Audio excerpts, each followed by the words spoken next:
is out and about, so we wish him the best. And it's funny when we look at leaders. Um, there's a lot to be said, and I know I've introduced this before. When I originally came up with this concept of leaders are dot dot dot, I was looking to define leadership, because when you type it into Google, the search bar just keeps going like this, and you have an infinite amount of numbers on there. And so I was like, you know what, this can be narrowed down. I don't know that you define leadership so much by one thing as much as you can define it through a person and their actions, their deeds, the things they're doing. And so that's what we've been covering since the start of this year, called Leaders Are. It's what the series is. And after the dot dot dot is a descriptive word. And we're in a subcategory of that, of skilled, different skills that leaders have or should have, or maybe need to work on a little bit more. We're never asking anyone on here to be perfect, because I'll speak for myself. I'm not perfect, and I've not always done it perfect. I have learned some things along the way. I've picked a few things up. I've had some formal and informal education. They both can be fun. And I've had a lot of great leaders before me teach me quite a bit. And I've also gained a lot of materials. I have a lot of books. I have different pamphlets and manuals. And I also have different websites, YouTube channels, all these different things that I put together. I mean, I keep doing this. And the reason why is because what I'm showing you with my hands here, even though it looks kind of weird, is I'm shoving all those things into my toolbox. And today's theme is leaders are toolboxes. Another word you can use for it is resources. That's what leaders are and should be. It should be a resource. All those things I've learned, whether formally, informally, through a mistake of my own or through someone else's. Someone teaching me, spending time with me, mentoring me. Maybe I'm mentoring someone else. We've talked about this quite a bit on the show too. I'm mentoring someone else and they go, hey, Chris, did you ever think of this? Oh my gosh, boom, in the toolbox it goes, which then I become that toolbox. I take those tools and I give them to Jim, I give them to Mike, I give them to you, I give them to whoever, my kids, my wife, people I do business with, employees of the past. Different things that we do or we have, we should be sharing.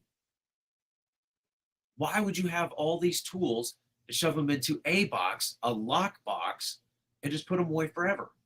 Are we being that servant leader, which was the very first main category, and I believe it encompasses everything we talk about, is that servanthood. Are we being good stewards or good servants? So Jim, this is where I'm going, coming to you.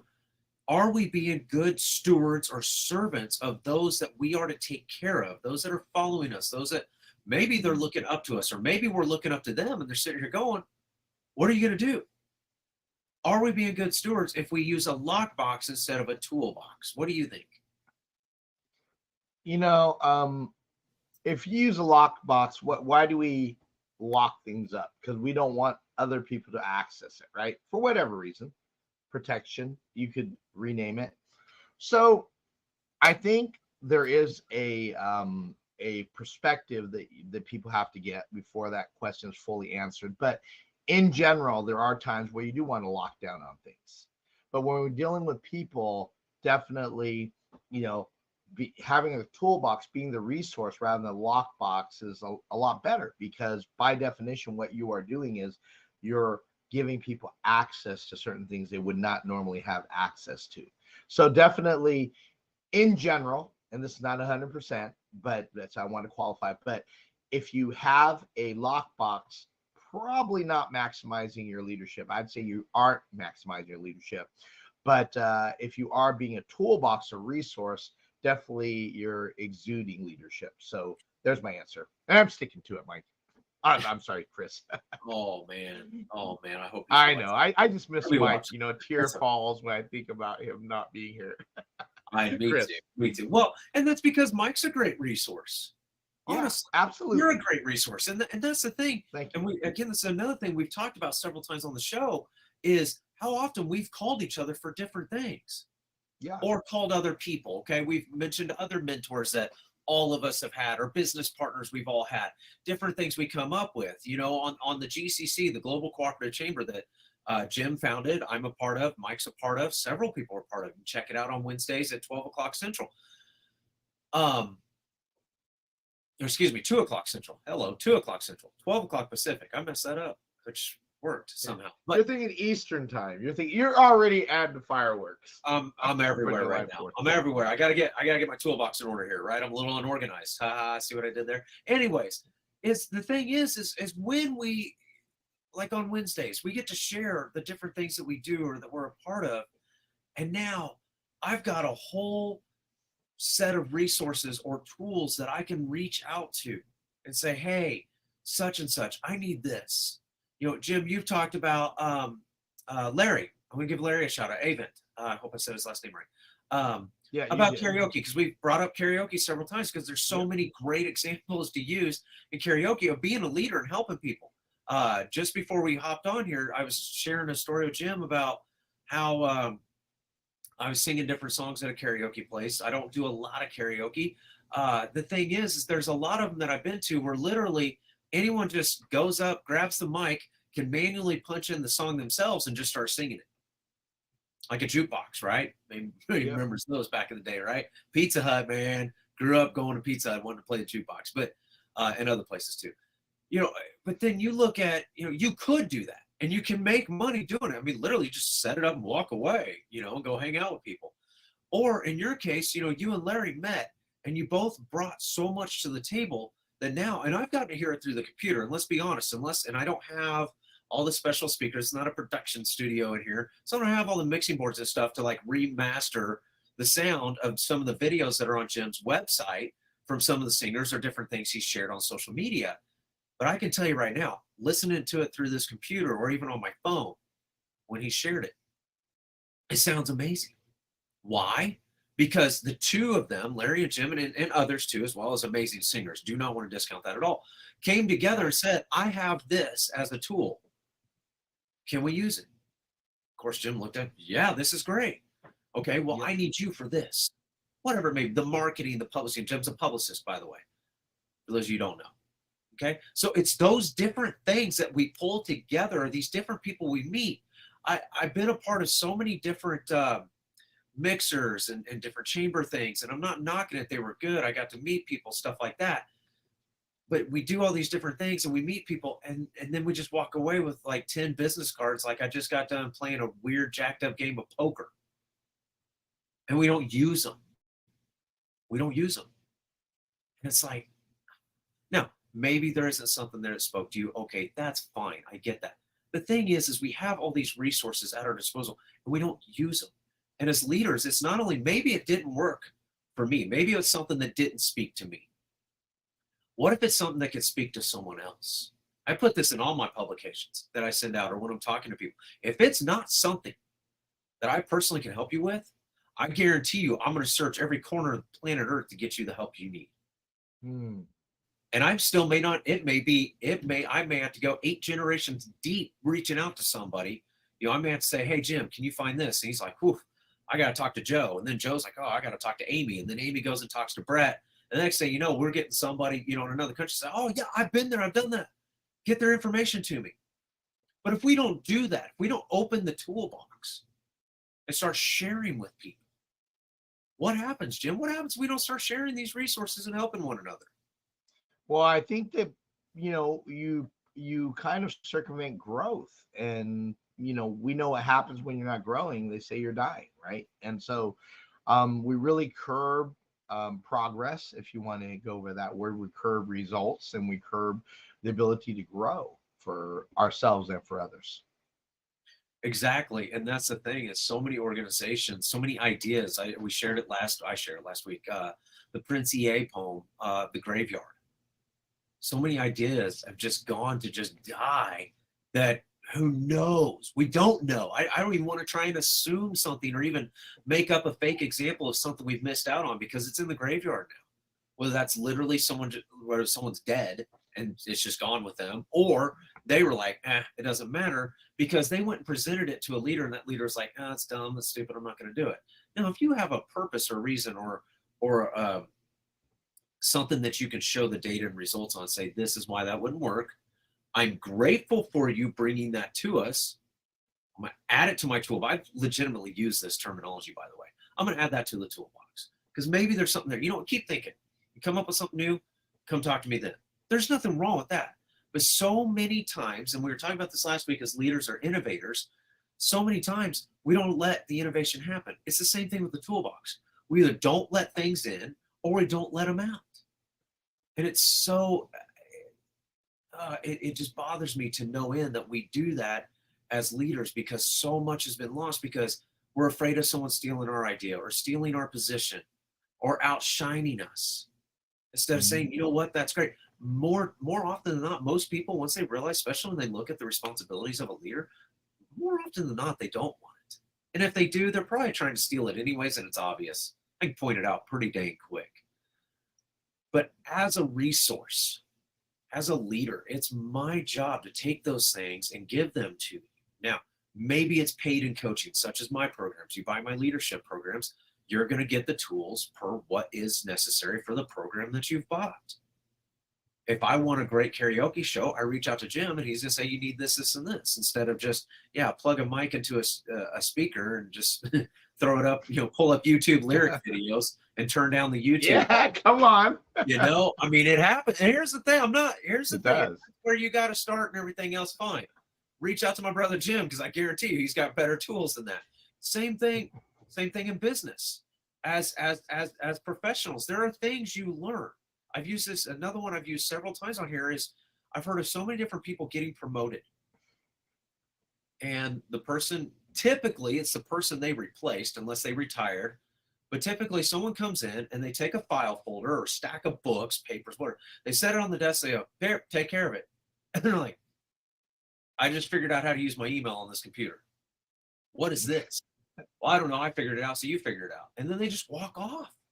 It's like, did you like that when the last person did that to you? Was that a great example of leadership to you and serving someone else? You just walked away a huge resource and a huge set of tools for that very person that just got promoted, that's looking to make a difference in your company. And that's how you treated them. And that's how those cyclical things happen. And like Jim just put it, it's where organizations go to die. Now, they may not necessarily shut their doors. I can tell you right now, you go out and start talking employee satisfaction with people and you bring up these very things, it's just nosediving like no other. And it's scary. That's a huge reason why we've got so many failures in leadership, is people aren't trained right because the tools are there. Too many times I've heard, we don't have the tools, we don't have the resources. And if you need a hammer and somebody hands you a screwdriver and the screwdriver's not going to be strong enough to hammer the nail in, okay, now you don't have the tool. It's, being pretty literal there. It actually happened. Okay. One time I didn't have a hammer. I improvised. I found a set of channel locks and it worked. Okay. It wasn't my best job, but it got done. But the thing is so many times I hear, we don't have the right tools. We don't have the right tools. You be the resource. You be the tool. Go find it. I'm going to quote Jack Canfield. And this was something where I was a little afraid of people starting to steal my content when I first started sharing on social media, doing my own summits and things, hosting my own shows. And until I met Jim and Mike, and they were like, no, man, the value we provide here grows beyond us. The impact we create, which, by the way, a huge thank you to Mike and Jim for giving their time every Monday and being this resource and opening their toolbox to us. Because one of the things I was thinking was I was afraid of people stealing my tools. And then, of course, I was watching a Jack Canfield video, and he laughingly said, he goes, here's the thing. If you can't afford my programs, if you can't afford my books, fine. Go to YouTube. I bet you find 90% of it there. He said, here's the problem. Most people won't go do that. That's right. Most people won't go do it. They'll find something else that distracts them on YouTube or Facebook or whatever. They just won't do it. Or how many people, they buy a book and they buy these programs and it just sits on the shelf collecting dust. And then there's a resource that's gone and lost. And we don't take the action. And so, Jim, what are some things that you do to make sure, because I'm going to transition a little bit here, to, you have the tools. I just expressed to everybody you have the tools.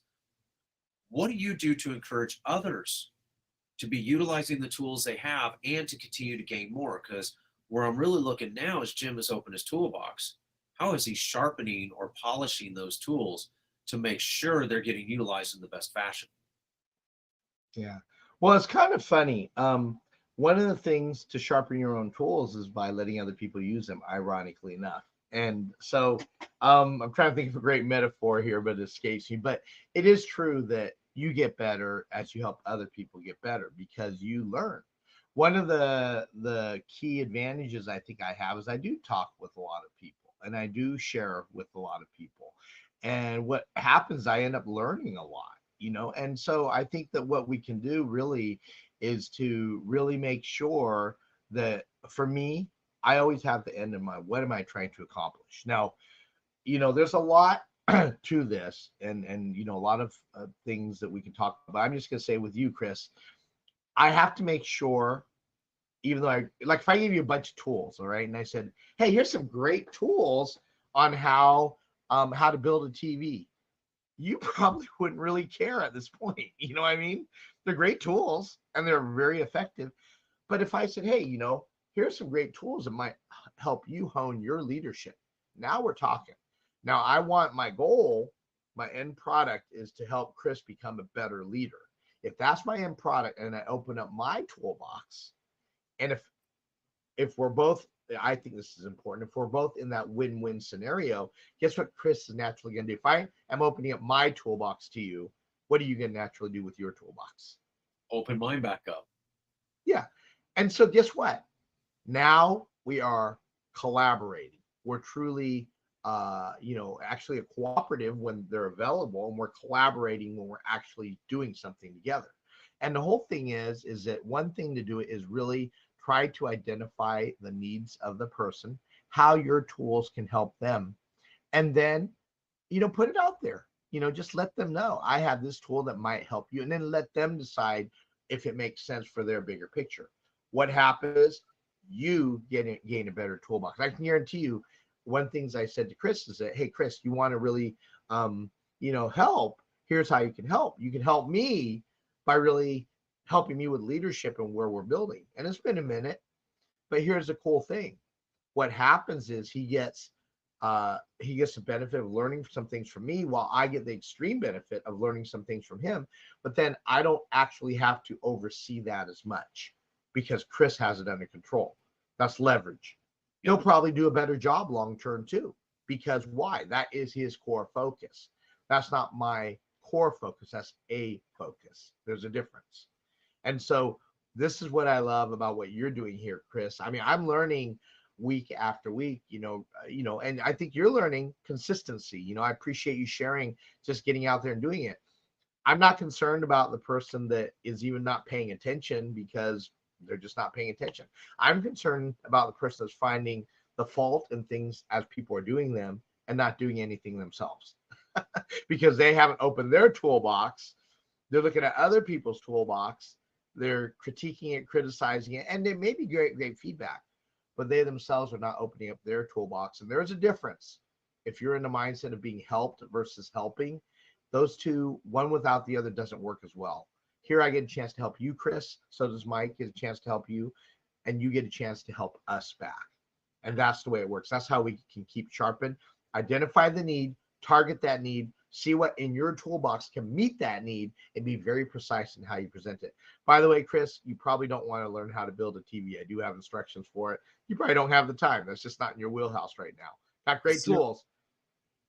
Zero desire on that one. That's what I yeah, say. Zero desire on building a TV. Although I think it's cool and I love having a TV, but you know, here's the thing. As you were talking, Jim, you kept saying sharpening, and I did a challenge a while back. It was an iron challenge, is what it was called, and it was iron leaders. And the premise of it was Proverbs 27:17 says, "As iron sharpens iron, so we should sharpen one another." And that's really the big premise of today, of utilizing toolbox as the analogy or the descriptive word we're using, is what are we doing to sharpen one another? You know, if Jim says, "Hey, Chris, I need a pipe wrench," and I hand him a drill, what good does that do? If Jim says, "Hey, Chris, I need a leadership manual," and instead I hand him a manual on how to build a TV, what good does that do him? If I come in as a new promoted leader or manager and I stick a pile of papers on someone's desk and I just go, "Here, take care of it," and walk off, what good did that do that newly promoted person? And then you ask them, "Why did you do that?" "Well, that's what was done to me." "Well, did you like it?" "No." Fix it. Fix it now. Now, keep in mind though, keep in mind when we open our toolboxes, and sometimes we're sorting through trying to find that perfect tool, right? That whatever that is, that manual or the the content or that those right phrases or the discussion that has to be had, right? And we're digging through, we're digging through. Sometimes it takes a little bit of work and a little bit of time to get through to the right one, to say the right things, to help out in the right ways, to give that constructive criticism that's necessary. But it is necessary. But if we're not doing that and we're not seeking it to make other people better, while at the same time, and Jim just said this, it makes us better as well. What good are we doing? What's the point of even having the box? I mean, forget the Yep. lock at this point. You might as well just chuck that sucker in the dumpster and be done with it. It doesn't help anybody. And I've seen it time and time again. And these organizations and the leaders, the teams, they all just start to collapse on each other. Same thing at home. I tell my kids, we look at our kids and both Josh and Emma, they're starting to get into wanting to help mom and dad cook a little bit more, do a little more in the kitchen, things like that. Great. Right. Here's the thing. If if I don't immediately teach them why we turn the handle, it's always been up until now, the handles are always turned inward on the stove. Why? Because they reach up, they grab things, they spill a pan on themselves. I don't want that. Now it's, hey kiddos, you're tall enough now. One, I don't want you reaching right across the stove. Why, Dad? Because I don't want you to get burned. I don't want you to get hurt. Well, how can that happen? Now, obviously, I don't grab the pan and like flip stuff in the air and go, this is what could happen. But I give them a visual of what could happen. And then I start to teach them that safety. Here's how a fire could start. Here's how you could get hurt. Here's how someone else could get hurt. If I give them a plastic plate instead of a metal pan to start cooking with, am I giving them the right tools to do this? Now, it seems like a kind of a real basic example or oh yeah, Chris, that's common sense. I got to be honest with you, I've seen otherwise. Okay. Not necessarily my house, but in other houses. I've gotten those calls. Okay. Paying attention to details and saying, hey, kiddos, instead of just, this is how you do it because I said so, I'm walking off, and the next thing you know, we have an accident in the house. I can show them, hey, Daddy one time did this, or I saw this, or, I remember one time in Grandma's house, someone didn't drain the grease from the meat, and the next thing you know, the oven was on fire. All they had to do was remember to drain the grease. Okay. Yes, that actually happened. It was Grandma's house. This is my own story. And so, it's just one of those things where if we're not teaching, train up a child in the way they should go and they'll never turn from it. Well, what do you teach them? Okay. Take the word child out and say new person. Train up a new person the way they should go and they'll never flee from it. Well, here's the thing. What are you teaching them? What tools are you giving them? Or are you giving them any tools? Or here's the worst one yet, Jim. Giving them the wrong tools. Giving them the wrong tools. And the thing is, when you think about the people who have lifted you up the most, those leaders that you look back and go, man, the Jim guy, he's pretty awesome. Learned a lot from him. Then we begin to emulate that instead. And we cancel this cycle of bad leadership. We start to pump the brakes on it. We start to, in some cases, reverse psychology some things if we have to. But we start giving people the right tools, the proper tools at the right time. We share the information that needs to be shared. We start to see better leadership. We start to see more effective outcomes, more productive outcomes. When I first set out to write content for Eagle Fire Enrichment, more of the sales content and the sales copy, one of my big things was increasing profitability and productivity through proper training and development with effective communication. And the reason why is because that brings us peace. When I can sit back and go, hey guys, here's these resources, here's tools, here's these things I've taught you, and I can sit back and watch it happen, I'm not putting my feet on the desk. I got other things I'm working on. But now I know that's taken care of. Why? Because they have the tools necessary, because I was the toolbox for them, or someone else who I taught is now the proper toolbox and has given them the proper tools at the right time. And then the big thing is knowing how to use them. And if they don't know how to use them, teach them. Teach them. Meet them at their level. If they're sitting back going, I've never done this. I've never had that. I've never used this. I've never used that. I've never made that type of phone call. I've never run a mixing board or a sound board. Okay. Take 10 minutes. Let's go. Here it is. Here's how you do this. You use your sliders here. Here's your master volume. Here's your gain. You can bring that up, bring that down. You start to get squelch. You can adjust this. All those different things, right? A little bit of karaoke sound stuff. Or if it's how to manage people, how to put on a training. You know what? When you can have some fun with it, have some fun with it. Make sure it's pertinent information. Make sure it's understandable. Those kinds of things. And do they have access to it? Do they have access to you? Remember, we talked about this, especially at the beginning, start of this show. Open door policy. Same thing with the toolbox. Open it up. Jim, some final thoughts from you, and how do we reach out to you? Great topic. I think toolbox, would you say it's appropriate to make it synonymous, toolbox being resource, being a resource or a talent they go hand in hand. Yep. Resource or talent that you can provide. But great topic. And think about this. Are you interacting with people? Are you truly being a resource and even collaborating where you're actively really helping each other? So I love the topic today. You always bring some great content and really make me think deeper about leadership. My name is Jim T. Chong. You go to jimtchong.com or, of course, zoomturtle.com to find out the various tools that are available. I'm just going to say that. And Zoom Turtle itself is a tool. I freely share it with everyone. And, it doesn't mean everyone knows how to use everything in it. I don't even know how to use everything in it, but I put it together. But the whole thing is, it's there. And I love, and that's a great example. I really want to make things easier for people by providing them with that tool. Again, thank you so much. Back to you, Chris. Yeah, and thank you, Jim. And that's again, folks, that's the big thing. And yes, he's absolutely right. Toolbox. It actually on my sheet here says toolbox/resources. I like saying toolbox. I think it's cool. It's a different way of presenting it. But yeah, just be that resource. Be that guiding light. And if you don't know, what do they always say when you run out of resources as a leader? Get resourceful. Get resourceful. Reach out to people like Jim. Get some coaching. You got Mike Van Pelt, True Man podcast. Check that out. He's not here today. I'm going to give him that shout out because he definitely deserved it. He's an amazing resource.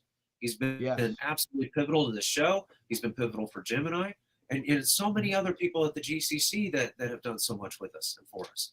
And that's the thing, is just combining those different pieces of the puzzle that brings it all together. And if you drop a piece, you can't find a piece, you don't know where that piece is at, ask for help. I tell my kids that all the time. I find something that's broken or not put back together right or whatever. And I'm going, how did this happen? Well, Dad, I was trying to figure it out. I said, why did you ask for help? I don't know. I didn't know what to ask. I said, just come say, Dad, I need help. I mean, it really is that simple. Dad, I need help. And if I don't know, I'll find it. Same thing I do with other leaders and when I'm coaching and when I'm putting on presentations. I may not have all the answers. For example, I had somebody say, hey, do you give specific talks on being a realtor? No, I'm not a realtor. Well, we want you to come speak at our event. I said, okay. I said, I will come talk about being a great leader and how to lead other realtors and how to teach and train the next generation and the new generations. I do not speak on how to buy and sell houses.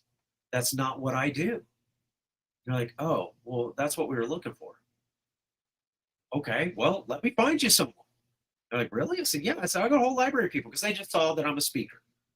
And we just had connected, and I don't know where they pieced together the rest of the puzzle. It's not a problem. I said, you know what? I said, I've got a couple different resources of people I know that have been very pivotal in the real estate industry locally here. Let me connect you with them. Next thing you know, other people were getting to be on a stage and talk and share and things like that. I was still a resource. I wasn't the resource, but I was a resource. And that's the big thing. When you think you've run out of resources, get resourceful. Start asking for help. Open up the toolbox. You'll see, and Jim made mention of this earlier, you open up yours, you'll see other people are opening up theirs. And you get yourself around the right group of people that are training right, that want to do the right thing. They want to give. They don't want to take, they want to give. You're going to see things go in such a positive direction you didn't even know was possible. You're going to have more tools in your toolbox than you ever thought you could ever have. I guarantee it. That's what being a true leader is. That's what being a servant leader is. Be that resource. If you don't have it, find it and watch it grow. My name is Chris Tice. I own and operate Eagle Fire Enrichment Leadership Solutions Company. I'm a leadership and life coach and inspirational speaker. Always love being on here with you, Jim. Thank you so much. Thank you, everybody, for your time today. If you're watching it live or you're watching on replay, comment, let us know. Reach out to us. And you can get me at chris@eaglefireenrichment.com. Love to set up a time to chat with you. But until next week, happy 4th of July. Please be safe. Please, please, please be safe. Have your best day ever by making every day great. Remember, Kent never did. God bless us.